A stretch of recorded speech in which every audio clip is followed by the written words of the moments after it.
Just 8 American HIMARS multiple launch rocket systems, which are now in service with the armed forces of Ukraine, have already destroyed at least 14 Russian ammunition depots in the temporarily occupied territories of Ukraine over the past 2 weeks. These are figures reported by correspondents of BBC News Ukraine.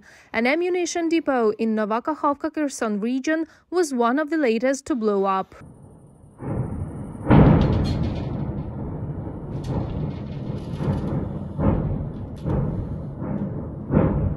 According to unconfirmed information, there was not only ammunition at the Russian base in Novakhovka at the time of the strike, but also 50 fuel trucks.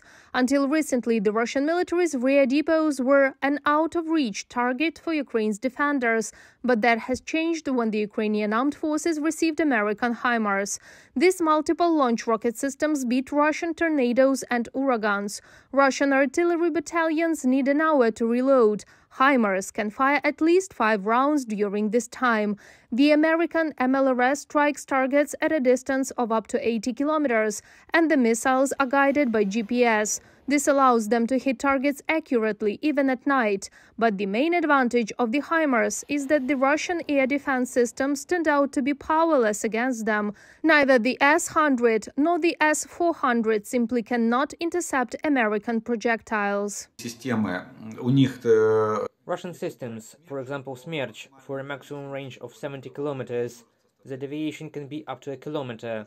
That is, the accuracy of striking is very low. HIMARS accuracy is very high. I have already said, at 80 kilometers of maximum range, the deviation of high-precision ammunition can be 1.3 meters. If a cluster ammunition is used, the accuracy may be slightly lower, but it can work effectively by covering the area.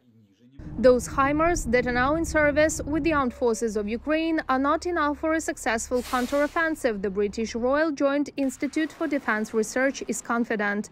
Experts also believe that the West is not supplying enough weapons to Ukraine, and those that reach the battlefields are too diverse. This complicates the training of the military and further coordination. Ukrainian victory is possible, but only with international support.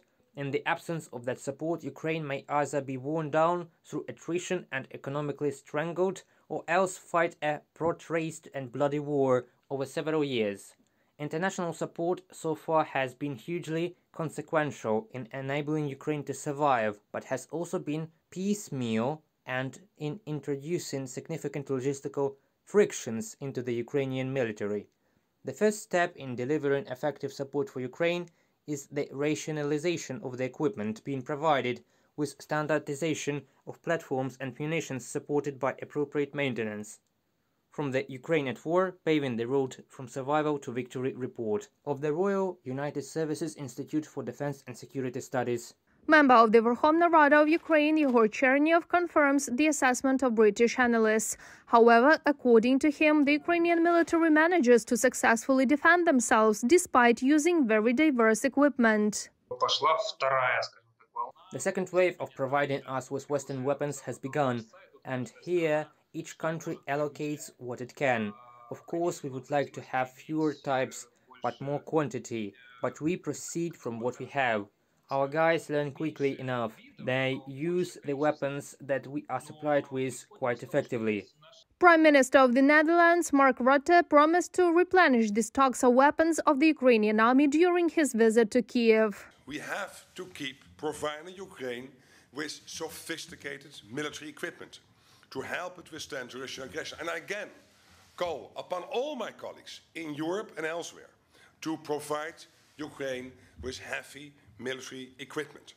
We will continue supplying arms to Ukraine as the Netherlands, including heavy equipment such as armored vehicles and self-propelled howitzers. And once again, I appeal again to our allies to do the same. In addition to military assistance from European partners, Ukraine can also count on a new 15th package of military aid from the United States. Washington will provide multiple rocket launchers, artillery shells, tactical vehicles, and anti-battery radar systems. That is $400 million in total. Reported by Marina Stepanenko, Valeria Nikipelova, UATV News.